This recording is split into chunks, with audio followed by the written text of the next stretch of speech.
everyone.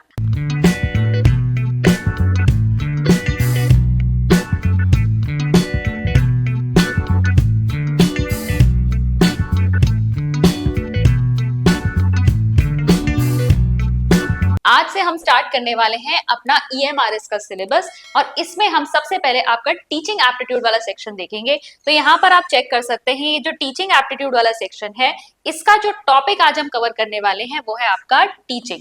इसके nature को समझेंगे, इसकी कैरेक्टरिस्टिक्स को देखेंगे। यहाँ पर हमें टीचिंग यानी शिक्षण को समझना है। देखिए आपका जो टीचिंग एप्टीट्यूड वाला सेक्शन है ना, उसमें केवल एक ही टॉपिक यानी शिक्षण को ही इन्होंने बहुत ज्यादा यहाँ पर उसके मतलब आप देख सकते हैं ऑब्जेक्टिव्स, लर्नर के ट्रेट्स, फैक्टर्स कौन कौन से उसे अफेक्ट करते हैं, मेथड्स ऑफ टीचिंग कौन कौन से हमें यूज करने, ये सब इसी से रिलेटेड है। तो सबसे पहले आपको पता होना चाहिए कि शिक्षण या टीचिंग है क्या और इसकी जो भी आपके लेवल्स, फेजेस वगैरह है, इनको सबको हम कवर करेंगे। और इसके अलावा हम आने वाले वीडियोस में आपका ये डोमेन नॉलेज वाला पोर्शन भी कवर करने वाले हैं, साथ ही साथ हम नॉलेज ऑफ ICT को भी कवर करेंगे। चलिए स्टार्ट करते हैं हम आज के वीडियो से। तो टीचिंग विषय को पढ़ते हैं। टीचिंग जिसे हम अध्यापन या शिक्षण भी कहते हैं।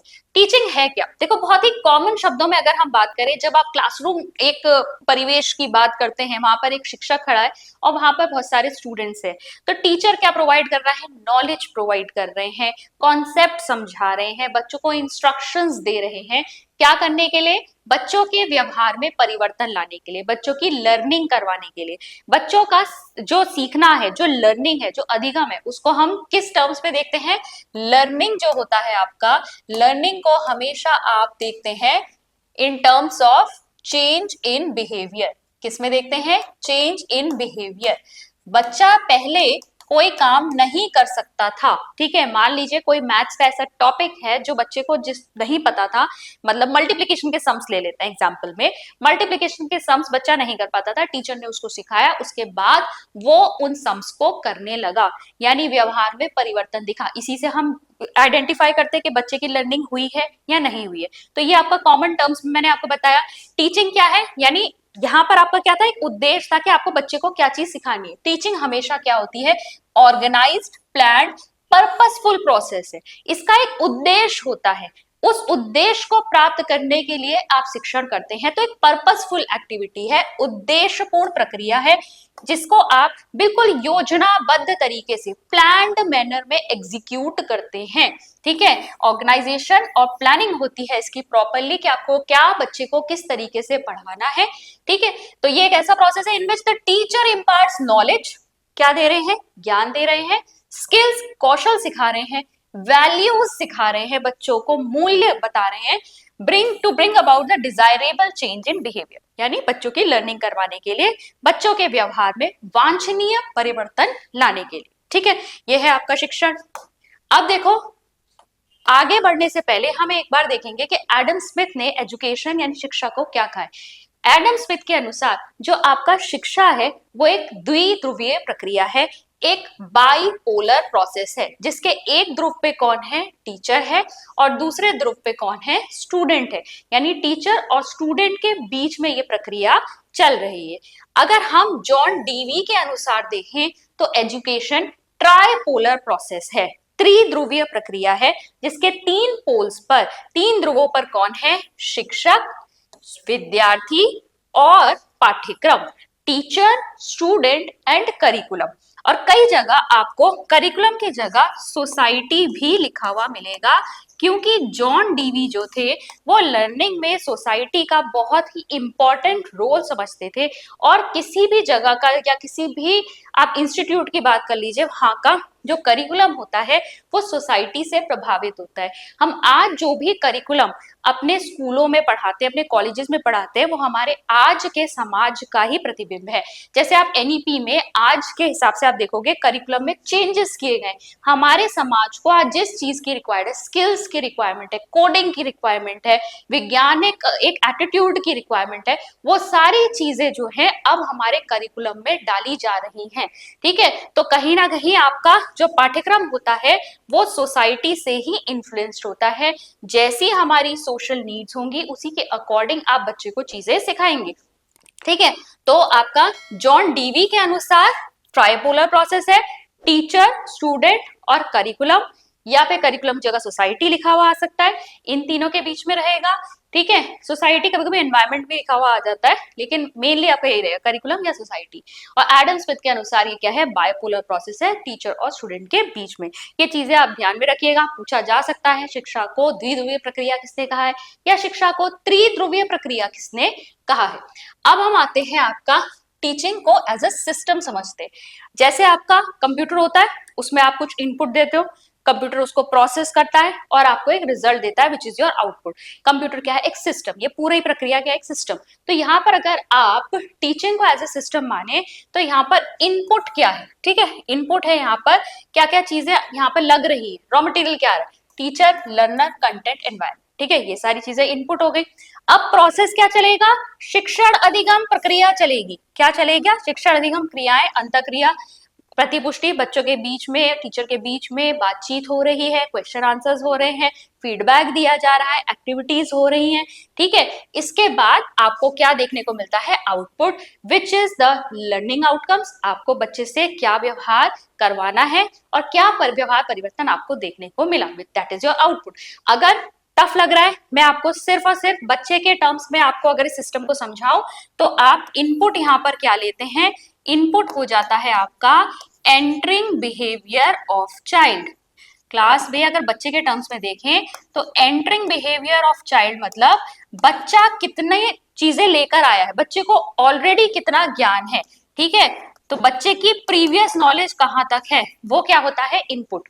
प्रोसेस क्या होगा, आपकी टीचिंग लर्निंग प्रक्रिया, टीचिंग लर्निंग प्रोसेस, शिक्षा अधिगम प्रक्रिया होगी, टीचर सिखाएगा बच्चे को, वहां पर क्वेश्चन आंसर्स हो रहे हैं, इंस्ट्रक्शंस दिए जा रहे हैं, कॉन्सेप्ट समझाया जा रहा है और यहाँ पर फीडबैक दिया जा रहा है, रीइंफोर्समेंट दिया जा रहा है।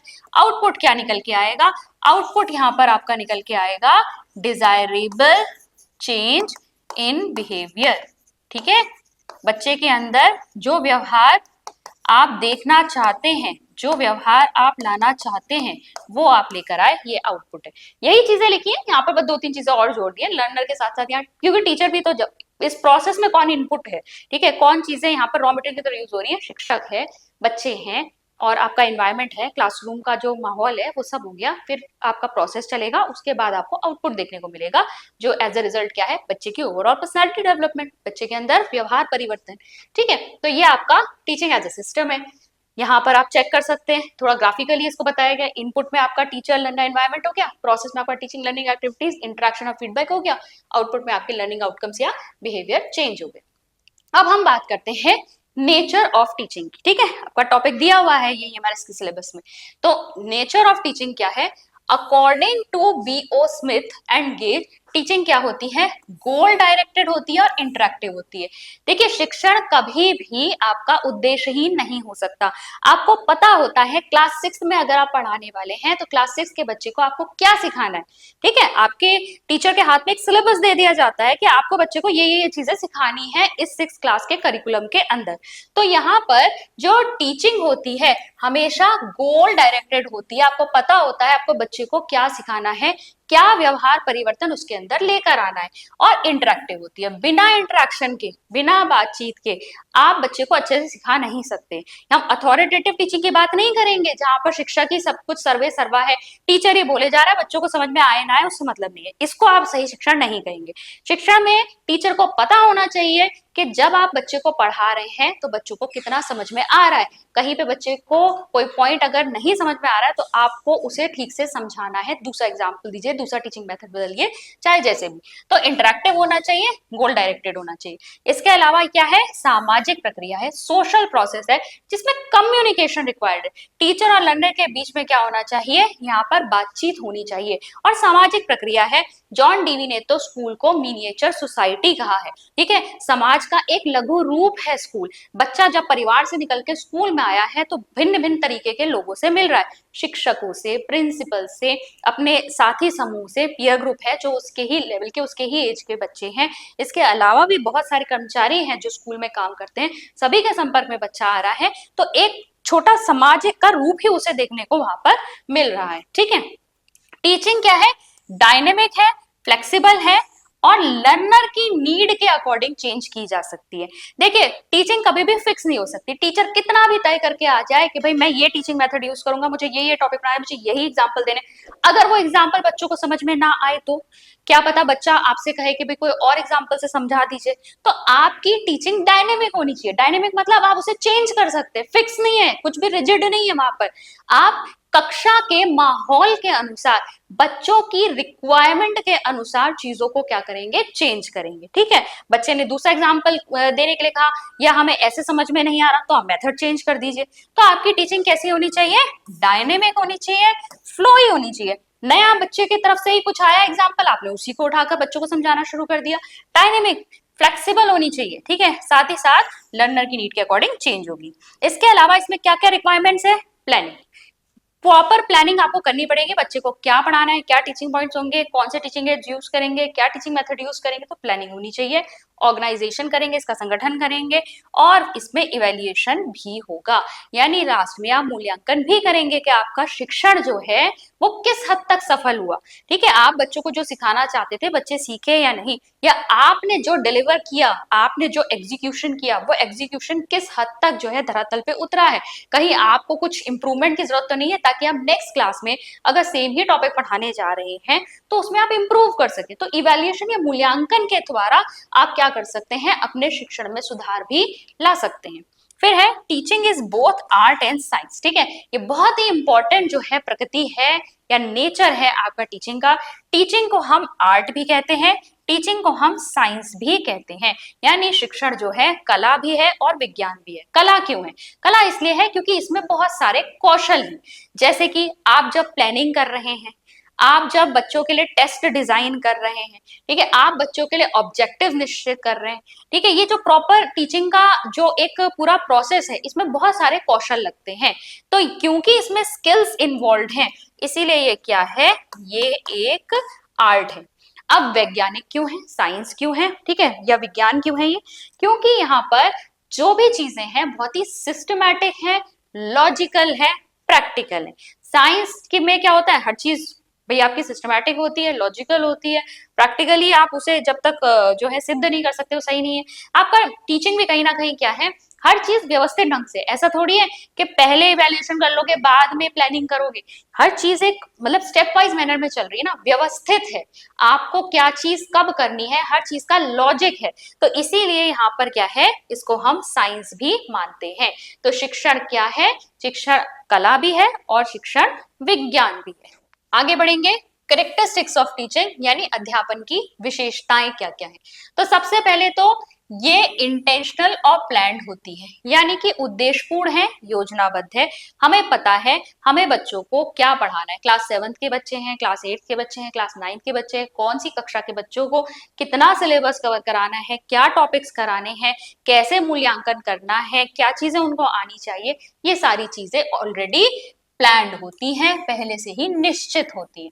Teaching is a social and interactive process, इसको हम नेचर में भी देख चुके हैं, सामाजिक प्रक्रिया है और कैसी है, इंटरेक्टिव प्रोसेस है, बातचीत होती है यहाँ पर टीचर और स्टूडेंट के बीच में।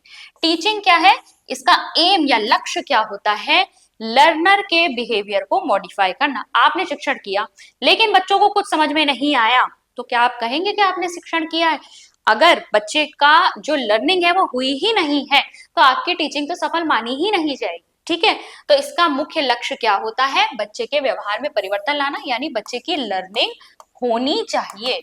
ठीक है, फिर है आपका teaching requires communication skills and feedback. भाई शिक्षण में रिक्वायरमेंट है संचार कौशल और प्रतिपुष्टि की। कम्युनिकेशन स्किल्स बहुत इंपॉर्टेंट होते हैं टीचिंग में। एक टीचर जो है अपना कंटेंट किस तरीके से क्लास में डिलीवर करता है, इस पर बहुत कुछ निर्भर करता है। एक टीचर है जिसके बोलने से, जिसका जो कम्युनिकेशन स्टाइल है या जो एग्जाम्पल्स वो दे रहे हैं वो सब बच्चों के सर के ऊपर से निकल रहा है, उनको ज्यादा प्रभावी भी नहीं लग रहा, तो ऑब्वियसली बच्चे डिसइंटरेस्टेड हो जाएंगे और बच्चों को कुछ समझ में नहीं आएगा। लेकिन एक टीचर है बच्चों को स्टोरी स्टोरी के फॉर्म में बता रहे हैं, बहुत ही इंटरेस्टिंग वे में चीज को प्रेजेंट कर रहे हैं, बच्चों के साथ लगातार क्वेश्चन आंसर भी कर रहे हैं, हंसी मजाक भी चल रहा है अगर बीच में, लेकिन क्लास को बहुत ही उन्होंने लाइवली बनाया हुआ है, बच्चे पार्टिसिपेट कर रहे हैं उनकी टीचिंग में, तो ये क्या है आपकी, ये एक अच्छी टीचिंग मानी जाएगी। इसीलिए इसमें संचार कौशल बहुत बहुत उपयोगी होते हैं। फीडबैक बहुत जरूरी होता है, क्योंकि यहाँ पर अगर बच्चे ने आंसर किया, आपको क्या करना है, तुरंत उसे फीडबैक देना है, तुरंत उसे प्रतिपुष्टि देनी है कि उसका आंसर सही है या गलत है, ठीक है। बाद में उसका कोई मतलब नहीं रह जाता। आपको फीडबैक जब भी देना होता है इमीडिएट देना होता है, उसी समय बताइए कि आपका उत्तर जो है सही है या गलत है, ठीक है। तो फीडबैक आप क्या करेंगे, हमेशा तुरंत देंगे। फिर है आपका टीचिंग फॉर्मल भी है और इनफॉर्मल भी है, औपचारिक भी है और अनौपचारिक भी है, इसको अभी हम डिटेल में भी देखेंगे, ठीक है। और तीसरा एक और होता है, यहाँ पर मैं लिख देती हूँ, नॉन फॉर्मल, जिसे हम हिंदी में निरौपचारिक कहते हैं, ठीक है। तो औपचारिक, अनौपचारिक और निरौपचारिक होता है, इसको अभी हम डिटेल में इसी वीडियो में समझेंगे। आगे देखेंगे टीचिंग जो है उसमें मोटिवेशन, रीइंफोर्समेंट और इवैल्यूएशन भी इन्वॉल्व है, क्योंकि शिक्षण एक ऐसी प्रक्रिया है जहां पर आप बच्चों को क्या कर रहे हैं, बीच बीच में अभी प्रेरित कर रहे हैं, ठीक है। और जब बच्चा क्वेश्चन आंसर्स जब पार्टिसिपेट करता है, आंसर दे रहा है, तो आप उसे फीडबैक देते हैं, उसके आंसर से उसको अवगत कराएंगे, अच्छा आंसर दिया तो उसको रीइंफोर्समेंट देंगे, शाबाश तुमने बहुत अच्छा आंसर किया। ये क्या करता है, बच्चे को फिर से मोटिवेट करता है अच्छा आंसर देने के लिए या सही आंसर देने के लिए। और इवैल्यूएशन इसमें बहुत ज्यादा इंपॉर्टेंट है, तभी आपको पता चलेगा कि आपकी टीचिंग सफल रही या नहीं। फिर आता है teaching depends on teachers personality and method use. शिक्षण किस पे निर्भर करेगा, एक शिक्षक के व्यक्तित्व पर भी निर्भर करता है। जैसा मैंने आपको यहाँ इंटरेक्शन या कम्युनिकेशन में भी बताया ना, जब तक वो प्रभावशाली नहीं होगा तब तक वो बच्चों तक पहुंचेगा नहीं या बच्चे उसमें इंटरेस्ट नहीं लेंगे, ठीक है। फिर है आपका it is a linguistic process, भाषाई प्रक्रिया है। आप भाषा का इस्तेमाल करके ही अपनी बात दूसरे तक पहुंचा रहे हैं। जैसे अब भी अगर हम ये कंटेंट आप तक पहुंचा रहे हैं, किसके द्वारा पहुंचा रहे हैं, मैं कुछ बोल रही हूँ, भाषा का प्रयोग कर रही हूँ, यहाँ पर जो कंटेंट लिखा है भाषा के फॉर्म में लिखा हुआ है, ठीक है। तो भाषा इसमें महत्वपूर्ण भूमिका निभा रही है, लिंग्विस्टिक प्रोसेस है, इसके यूज के बिना आप टीचिंग नहीं कर पाएंगे। फिर है आपका it is a professional activity, कैसी है, व्यवसायिक गतिविधि है, ठीक है। यहाँ पर व्यवसाय क्या होता है, एक ऐसा कार्य जिसके लिए एक तो आप डिग्री है आपके पास, ठीक है, आप प्रोफेशनली उसके लिए क्या है, क्वालिफाइड है, और उसके लिए आपको एक वेतन भी दिया जाता है, वो आपकी प्रोफेशनल एक्टिविटी होती है। तो टीचिंग एक आपकी प्रोफेशनल एक्टिविटी है। आगे बढ़ेंगे और लेवल्स ऑफ टीचिंग की बात करेंगे। देखिए अध्यापन या फिर शिक्षण के आपके स्तर होते हैं, 3 स्तर होते हैं यहाँ पर, इनको समझेंगे। गेज और बीओ स्मिथ के अनुसार 3 मेन टाइप के आपके लेवल्स क्या हैं। सबसे पहले देखिए मेमोरी लेवल, दूसरा है आपका अंडरस्टैंडिंग लेवल, तीसरा है आपका रिफ्लेक्टिव लेवल। हिंदी में कहेंगे इसे स्मृति स्तर, बोध स्तर और चिंतन स्तर। अब स्मृति स्तर की सबसे पहले बात करते हैं। स्मृति स्तर नाम से ही पता चल रहा है, रोट लर्निंग यानी रटने के ऊपर बल दिया जा रहा है। सब चीज कहाँ आपको दिमाग में स्टोर कर लेनी है। कौन सी कक्षाओं में यूज होता है, छोटी कक्षाओं में यूज होता है। जब बच्चों को सिखाते हैं ना, ABCD रटते हैं बच्चे, क ख ग घ रटते हैं, 1 2 3 4 रटते हैं या पोएम्स रटते हैं, ठीक है। तो छोटी कक्षाओं में क्या किया जाता है, बच्चों की रोट मेमोरी पे ज्यादा ध्यान दिया जाता है, ज्यादा फोकस किया जाता है, रटने पे बल दिया जाएगा, शिक्षक केंद्रित होता है, टीचर जैसा सिखा रहा है बच्चे को फॉलो करना है, और प्राथमिक स्तर के लिए ज्यादा उपयुक्त है, ठीक है। जब हमारा मेमोरी लेवल का टीचिंग पूरा हो जाएगा तब हम नेक्स्ट लेवल पे बढ़ेंगे, जो कि है आपका अंडरस्टैंडिंग लेवल, ठीक है। मेमोरी लेवल पे किसका है, ये हबार्शियन का दिया हुआ है, हबार्ट का लेवल है। मॉरिसन लेवल जो है आपका कौन सा, अंडरस्टैंडिंग लेवल। यहाँ पर अंडरस्टैंडिंग मतलब समझ, बोध स्तर, यहाँ पर आप बच्चे को कॉन्सेप्ट समझा रहे हैं। यहाँ पर अभी तक रट रहा था बच्चा, उसको समझ में आए या ना आए उसे रट लेना है, लेकिन यहाँ आप क्या करना है, बच्चे को कॉन्सेप्ट समझना भी है, उसको समझ में आनी चाहिए चीज। तो यहाँ पर कॉम्प्रिहेंशन यानी समझ, रीजनिंग और अंडरस्टैंडिंग के ऊपर फोकस किया जाता है, तर्क पर आधारित है, तथ्यों की समझ पर आधारित है। तो विद्यार्थी की भूमिका यहाँ पर अधिक सक्रिय हो जाती है, पता तो हमें उसी से चलना है कि वहां पर उसको समझ में आया है या नहीं। तीसरा स्तर हमारा है रिफ्लेक्टिव लेवल ऑफ टीचिंग, जो हंट के द्वारा दिया गया है। जब हमारा अंडरस्टैंडिंग लेवल का शिक्षण पूर्ण हो जाता है तो हम रिफ्लेक्टिव लेवल पर बढ़ते हैं। अब रिफ्लेक्टिव लेवल आपका हाईएस्ट लेवल है, ठीक है। यहाँ पर आप क्या करेंगे, क्रिटिकल थिंकिंग और प्रॉब्लम सॉल्विंग पर ज्यादा फोकस करेंगे। अब आपको बच्चे को केपेबल बनाना है चिंतन करने पर, कि वो खुद अपनी समस्याओं का समाधान निकालने के लिए सक्षम बन जाए, ठीक है, प्रॉब्लम्स को सॉल्व करे, किसी भी विचार के ऊपर या कोई अगर परिस्थिति है उसके ऊपर चिंतन करे, उसके प्रोज एंड कॉन्स को समझे अपने आप से, ठीक है। तो ये आलोचनात्मक चिंतन और समस्या समाधान पर यहाँ बल दिया जाता है और विद्यार्थी यहाँ केंद्र में है और हायर क्लासेस में यूज हो जाता है। ये प्राइमरी कक्षाओं में यूज होगा, थोड़ी बड़ी क्लासेस होंगी, कॉन्सेप्ट समझाना शुरू करोगे, बहुत हाई क्लासेस में आप क्या करोगे, यहाँ पर बच्चों के चिंतन कौशल के ऊपर काम करोगे, ठीक है। इसको देख लेते हैं, ये आपकी एक हायरार्की के फॉर्म में भी है। हायरार्की हम इसलिए कह रहे हैं कि आप सीधे इस लेवल पे नहीं बढ़ सकते, आपको क्या करना है, सबसे पहले मेमोरी लेवल का शिक्षण पूर्ण करना होगा। जब ये शिक्षण पूर्ण हो जाएगा तभी आप अंडरस्टैंडिंग लेवल पे बढ़ोगे और जब अंडरस्टैंडिंग लेवल का शिक्षण पूर्ण हो जाएगा तभी आप रिफ्लेक्टिव लेवल पर बढ़ोगे। These are levels of teaching, शिक्षण के स्तर। आगे बढ़ेंगे और टाइप्स ऑफ टीचिंग देखेंगे। अब टाइप्स ऑफ टीचिंग ना अलग अलग तरीके से विभाजित की गई है। तो सबसे पहले हम देखते हैं दृष्टिकोण के आधार पर, यानी कि अप्रोचेस के आधार पर आपके कितने टाइप की टीचिंग होती है। तो देखो यहाँ पर हमने लिया है 3 टाइप की टीचिंग। यहाँ ये सिर्फ इंग्लिश में है, मैं हिंदी में भी डाल देती तो बहुत ज्यादा यहाँ पर क्लमजी हो जाता, बहुत ज्यादा इकट्ठा हो जाता, समझ में कुछ नहीं आता। मैं हिंदी में भी समझाने की यहाँ पर कोशिश कर रही हूँ, ठीक है। तो आप लोग यहाँ पर इसको समझिए। यहाँ पर क्या है, देखो दृष्टिकोण के हिसाब से 3 टाइप की टीचिंग है। कौन कौन सी है? सबसे पहले है आपकी ऑटोक्रेटिक टीचिंग, जिसे हम स्वेच्छाधारी कह सकते हैं, अधिनायकवादी कह सकते हैं, एकाधारी कह सकते हैं। दूसरा है आपका डेमोक्रेटिक टीचिंग, जिसे हम लोकतांत्रिक अध्यापन या प्रजातांत्रिक अध्यापन कहते हैं। तीसरा है आपका लेजर फेयर टीचिंग, जिसे हम उदारवादी अध्यापन या अहस्ताक्षेपी अध्यापन भी कहते हैं। चलिए अब हम पहले पर आते हैं, बात करते हैं ये आपकी ऑटोक्रेटिक टीचिंग क्या है। ऑटोक्रेटिक टीचिंग का मतलब क्या है, यहाँ पर टीचर ही सर्वे सर्वा है। जो डिक्टेटरशिप हुआ करती थी ना, राजा का ही रूल चलेगा, प्रजा कुछ नहीं कह सकती, बिल्कुल उसी पे बेस्ड है ये। यहाँ पर क्या हो रहा है, टीचर ही सब कुछ है, क्लास में वही लीडर है, बच्चों को सिर्फ टीचर की बात माननी है। यहाँ पर लेक्चर मेथड आ जाएगा, टीचर लेक्चर दे रहा है, बच्चे क्या कर सकते हैं, सिर्फ सुन सकते हैं, नोट्स बना सकते हैं, उनको सिर्फ क्या करना है, सुनना है, लिख लेना है, काम करना है, जैसा कि जो भी टीचर उनसे कह रहा है। यहाँ पर बच्चे क्वेश्चन नहीं कर सकते, बच्चे टीचर को क्रिटिसाइज नहीं कर सकते, यहाँ बच्चे जो है निष्क्रिय हैं, बिल्कुल पैसिव है, ठीक है। तो टीचर क्या कर रहा है, डोमिनेट कर रहा है, कंट्रोल कर रहा है पूरे के पूरे टीचिंग प्रोसेस को, ठीक है। अब यहीं से डेमोक्रेटिक टीचिंग पे आ जाओ। डेमोक्रेटिक लोकतांत्रिक, नाम से ही पता चल रहा है क्या होता है, सबका कहना, मतलब सब बोल सकते हैं इसमें।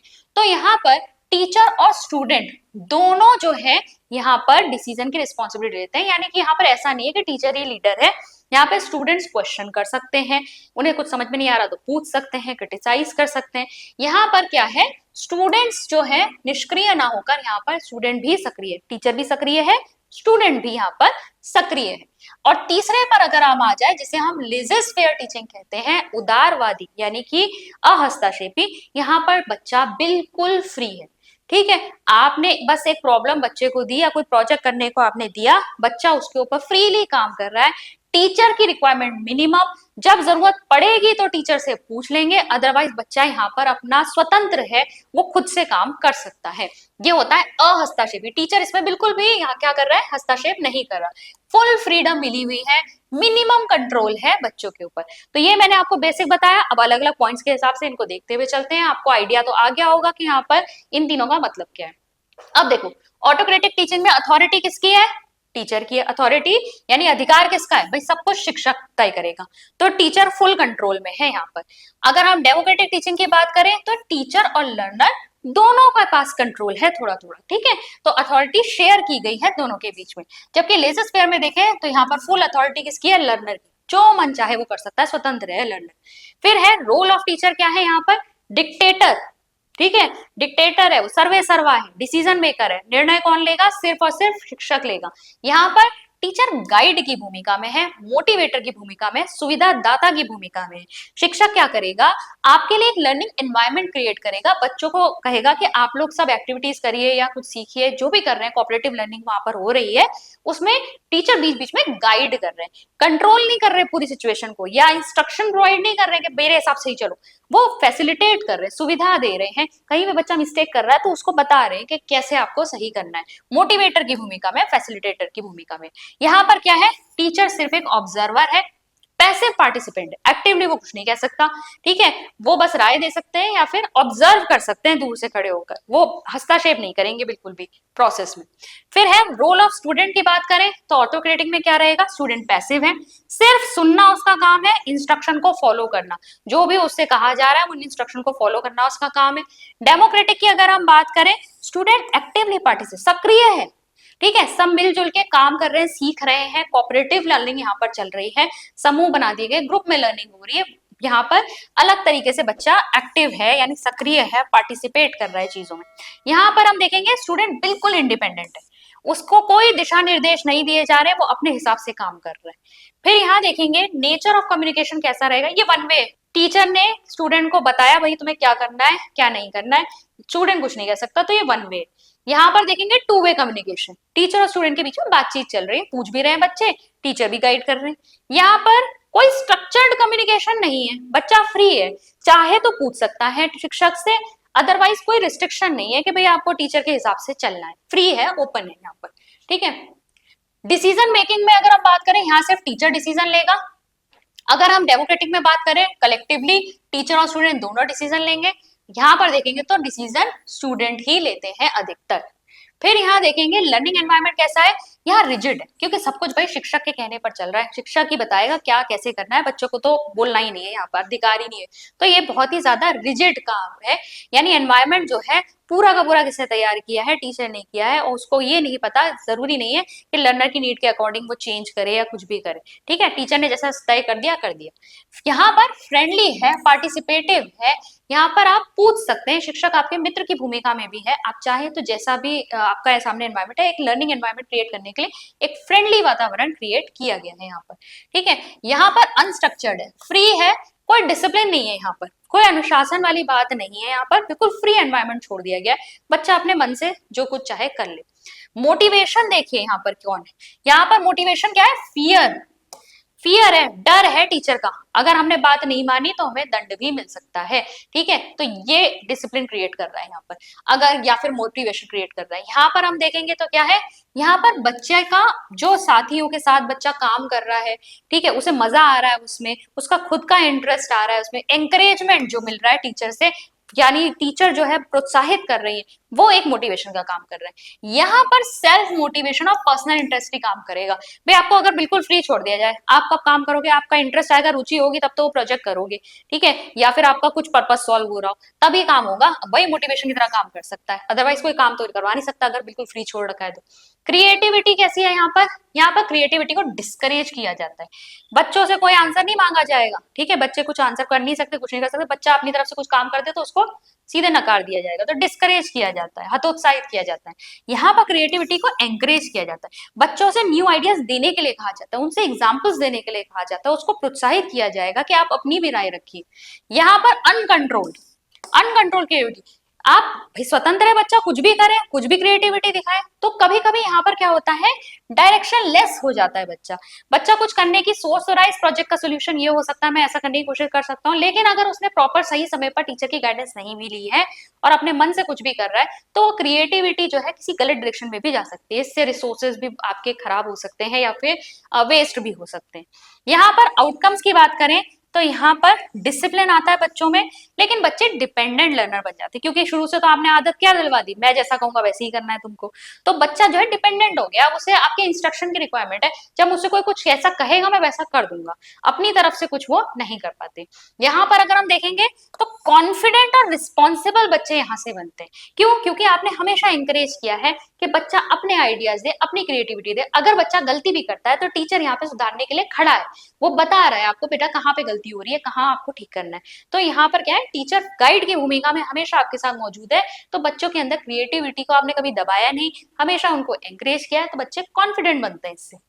यहाँ पर इंडिपेंडेंट हो जाता है बच्चा, केयरलेस भी हो जाता है कभी कभी, क्योंकि हमेशा से डिसीजन खुद लिया, गलती करे सही करे, कोई कुछ बोल तो रहा है नहीं, तो यहाँ पर कहीं ना कहीं बात तो यहाँ पर सुनते नहीं जाता, तो यहाँ केयरलेस हो जाते हैं कभी कभी।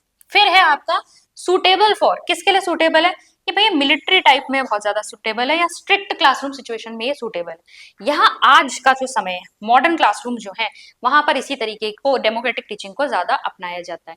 और अगर हम यहाँ पर बात करें अहस्ताक्षेपी या फिर आपका लेजर स्फीयर टीचिंग, तो ये आपके रिसर्च वर्क में ज्यादा काम आती है। यानी कि जब हायर आपके क्लासेस में बच्चे या पीएचडी वगैरह में जब रिसर्चेस करते हैं तो उनको एक फ्री हैंड चाहिए होता है, ठीक है। वो ऑलरेडी थोड़े थोड़े रिस्पॉन्सिबल होते ही हैं, उनको पता है क्या करना है कैसे करना है। तो कहीं ना कहीं वो क्रिएटिव फील्ड्स जहां पर आपको इतनी फ्रीडम की आवश्यकता है वहां पर ये प्रोवाइड किया जाता है, ठीक है। अब अगर हम बात करें कि इसमें से बेस्ट कौन सी है और वर्स्ट कौन सी है, देखो वर्स्ट तो समझ में आ ही रहा होगा, जहां पर बच्चा जो है बिल्कुल उसे दबा दिया गया है वो वर्स्ट रहेगी। यानी कि आपका जो ऑटोक्रेटिक टीचिंग है वो सबसे खराब टीचिंग या सबसे वर्स्ट टीचिंग मानी जाती है। अब इसमें और इसमें आप देखेंगे, हालांकि बच्चे को फ्रीडम सबसे ज्यादा यहाँ है, लेकिन सारी चीजें ऐसे नहीं कराई जा सकती। क्यों? क्योंकि यहाँ पर बिल्कुल अनकंट्रोल हो जाएगा बच्चा। तो यहाँ पर डेमोक्रेटिक टीचिंग को बेस्ट टीचिंग माना जाता है, ठीक है। डेमोक्रेटिक यानी लोकतांत्रिक शिक्षण जो है आपका ये बेस्ट माना जाता है। अब देखेंगे फंक्शन यानी कार्य के आधार पर आपकी टीचिंग कितने प्रकार की हो सकती है। इसी में आपका फॉर्मल, इनफॉर्मल और नॉन फॉर्मल भी आएगा। तो सबसे पहले बात करते हैं फॉर्मल टीचिंग की। देखो बहुत सिंपल तरीका है, एग्जाम्पल याद कर लो, अपने आप समझ में आ जाएगा फॉर्मल, इनफॉर्मल और नॉन फॉर्मल क्या है। फॉर्मल का मतलब है जैसी शिक्षा हमें स्कूल और कॉलेजेस में मिलती है। स्कूल और कॉलेजेस में क्या होता है भाई, तुम्हारी फिक्स यूनिफॉर्म है, फिक्स टाइम टेबल है, फिक्स एक जगह एक बिल्डिंग है जहां पर क्लासेस बनी हुई है, वहीं पर जाकर पढ़ना है तुमको, ठीक है। एज फिक्स होती है कि किस क्लास के बच्चे जो हैं वो किस एज ग्रुप के होंगे। फिर आपका जो टाइम एग्जाम्स का है वो फिक्स है कि आपको ये वाले एग्जाम्स आपको इस समय पे देने हैं, ठीक है। एक करिकुलम फिक्स है। तो सारी चीजें जहां पर बिल्कुल रिजिड और फिक्स होती है वो आपका क्या है, फॉर्मल टीचिंग। क्योंकि यहाँ पर हर चीज ऑलरेडी प्लान्ड है कि बच्चे को क्या सिखाना है, कैसे सिखाना है, ऑब्जेक्टिव्स वगैरह सब फिक्स है। तो यहाँ पर प्लान्ड ऑर्गेनाइज्ड एनवायरनमेंट है जैसे स्कूल कॉलेजेस में होता है। Curriculum, syllabus, time table, evaluation सब कुछ फिक्स है। टीचर यहाँ पर प्रोफेशनली ट्रेंड होते हैं। बस स्कूल और कॉलेज याद कर लो, याद आ जाएगा, फॉर्मल टीचिंग की बात हो रही है, ठीक है। अब अगर हम बात करें इनफॉर्मल की, तो इनफॉर्मल कहाँ होती है, फॉर्मल इंस्टीट्यूशन से बाहर। यानी घर पे अगर आप अपनी मम्मी से खाना बनाना सीख रहे हो, अपने बड़े भाई या बहन से साइकिल चलाना सीख रहे हो, या किसी भी टाइप का स्किल सीख रहे हो, तो ये क्या हो गई आपकी, ये आपकी इनफॉर्मल टीचिंग। यूट्यूब देखकर अगर आप कुछ क्राफ्ट बनाना सीख रहे हो, क्या आ गया, इनफॉर्मल टीचिंग हो गया, ठीक है। तो फैमिली से, सोसाइटी से, लाइफ एक्सपीरियंस से, मीडिया से जो अगर आप चीजें सीख रहे हो वो आपकी इनफॉर्मल टीचिंग में आ गई। कोई फिक्स करिकुलम या इवैल्यूएशन नहीं है, भाई टेस्ट थोड़ी देना है आपको उसका, तो कोई फिक्स करिकुलम नहीं है, इवैल्यूएशन नहीं है, ये आपका इनफॉर्मल टीचिंग है, एल्डर्स से या एजुकेशनल वीडियोस देखकर। तीसरा आता है आपका नॉन फॉर्मल, जिसे हम कहते हैं निरौपचारिक। निरौपचारिक शिक्षण क्या होता है, देखो निरौपचारिक शिक्षण होता है फॉर्मल स्कूल सिस्टम से तो बाहर है, लेकिन यहाँ पर क्या है, फ्लेक्सिबिलिटी होती है, कुछ चीजें फिक्स हैं, कुछ चीजों में लचीलापन है। एग्जाम्पल याद कर लो, उससे याद आ जाएगा, जैसे इग्नू, एनआईओएस, ओपन स्कूल्स वगैरह होते हैं, ये आपके इसके एग्जाम्पल है। अब देखो किसी ओपन यूनिवर्सिटी में, ओपन स्कूल में जब एडमिशन लेने जाते हो, भाई आपकी एज का रिस्ट्रिक्शन नहीं होता कि आप भाई इतने बड़े हो गए हो तो आप इस कोर्स में एनरोल नहीं हो सकते, एज का रिस्ट्रिक्शन नहीं होता। आपको रेगुलर जाके क्लासेस नहीं अटेंड करनी, कोई यूनिफॉर्म नहीं होती, ठीक है। बुक्स आपके घर पे आ जाती, डिस्टेंस एजुकेशन वगैरह में देखो, ठीक है। बस आपको जाकर एग्जाम देने होते हैं। तो ये सब क्या है, कुछ चीजें यहाँ पर जो है फिक्स है, लेकिन कुछ चीजों में आपको फ्लेक्सिबिलिटी दी गई है। ये क्या है आपका नॉन फॉर्मल एजुकेशन, जिसमें ओपन स्कूल, ओपन कॉलेज या फिर आपके क्या आ जाएंगे, स्किल सेंटर्स आ जाएंगे। तो हमने क्या क्या देखा, फॉर्मल देखा, फॉर्मल का एग्जांपल आप याद करोगे, फॉर्मल का एग्जांपल स्कूल हो जाएगा, स्कूल या कॉलेज। फिर हमने देखा इनफॉर्मल, इनफॉर्मल में क्या आ जाएगा, जो कहाँ से सीख रहे हो, फैमिली से सीख रहे हो, मीडिया से सीख रहे हो, सोसाइटी से सीख रहे हो, ये आपका इनफॉर्मल में। और नॉन फॉर्मल की जब हम बात करेंगे तो नॉन फॉर्मल में आपका क्या आ जाएगा, एनआईओएस हो गया, इग्नू हो गया, ओपन यूनिवर्सिटीज हो गए, ठीक है, ये सब इसमें आ जाएगा, ठीक है। अब देखते हैं एक और टाइप की टीचिंग होती है रेमेडियल टीचिंग। देखो रेमेडियल टीचिंग जिसे हम उपचारात्मक शिक्षण कहते हैं, ये क्यों दी जाती है, एक टेस्ट होता है आपका जिसे हम कहते हैं डायग्नोस्टिक टेस्ट, हिंदी में कहते हैं निदानात्मक परीक्षण। निदानात्मक परीक्षण, देखो निदानात्मक परीक्षण क्या है, यहां पर आप क्या कर रहे हो, बच्चे के वीक पॉइंट्स को आइडेंटिफाई करने की कोशिश कर रहे हो। मान लो क्लास में टीचर पढ़ा रही है, एक चैप्टर कंप्लीट हो गया। उसके बाद टीचर ने टेस्ट लिया, टेस्ट लेके पता चला कि आपकी 40 स्टूडेंट्स की क्लास थी, लेकिन उसमें कुछ 15-20 बच्चे हैं जिनको एक टॉपिक समझ में ही नहीं आया है, उसके क्वेश्चंस वो अटेम्प्ट ही नहीं कर पाए। तो उन 15-20 बच्चों के वीक पॉइंट बच्चों समझ में आ गए टीचर को। तो टीचर क्या करेंगी, अब उन बच्चों को अलग तरीके से उस टॉपिक को समझाएंगी। यानी कि पहले तो उन्होंने डायग्नोस्टिक टेस्ट के द्वारा, यानी निदानात्मक परीक्षण के द्वारा उन्होंने ये आइडेंटिफाई कर लिया कि वीक पॉइंट क्या है, बच्चे को कहां पर समझ में नहीं आ रहा, बच्चों की कमजोर कड़ी पकड़ ली। अब इसके बाद उन्होंने वहां पर देना है रेमेडियल टीचिंग, जिसे हम कहते हैं उपचारात्मक शिक्षण। तो इसका एम क्या होता है, स्लो लर्नर या वीक स्टूडेंट को उनकी लर्निंग डिफिकल्टीज से उबारना। ठीक है, बच्चे को जहां भी अधिगम में कठिनाइयां आ रही हैं उसको दूर करके बच्चे को चीजें फिर से सिखाना। टीचर डायग्नोस करती है लर्निंग प्रॉब्लम और इसके बाद उन्हें एक्स्ट्रा सपोर्ट प्रोवाइड करती हैं। ठीक है, इसमें एक्स्ट्रा क्लासेस ली जा सकती हैं, इंडिविजुअलाइज एक एक को अलग अलग भी बताया जा सकता है, इंडिविजुअलाइज इंस्ट्रक्शन भी दिया जा सकता है। तो ये आपकी होती है रेमेडियल टीचिंग।